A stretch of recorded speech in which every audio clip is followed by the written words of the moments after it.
อีกพฤศจิกาท่านว่าเกี่ยวเขาก็สิแล้ว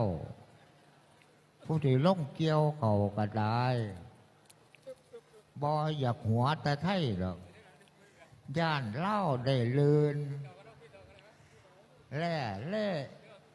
เอิดบันนี้ไทยเพราะว่าลี่เทียมพะนะโอ้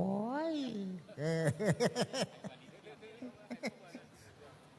อันที่แท่งกับกันแร่อันเดียวกันกับลี่เอิดก็ได้แร่เอิดพะนะโอ้ไทยก็เฮ็ดขายเป็นคือกันตัวพะนะแบตเตอรี่รถไฟสาย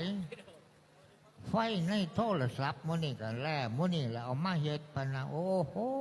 ระวังเครื่องระเบิดแล้วหยังก็มันแล่นะแร่เอิดนี่ล่ะคือเก่าพะนะโอ้พากันเฮ็ดขายคือเป็นละตัวนี่ไทยนี่ก็ได้อันมากที่ด่างเงิดหลายไทยอันย่านไทยเฮ็ดอันระเบิดพวกไอพ่นอันนั่นตะโลนโจรวะนี่เงิดไทยหลายพะนะโอ้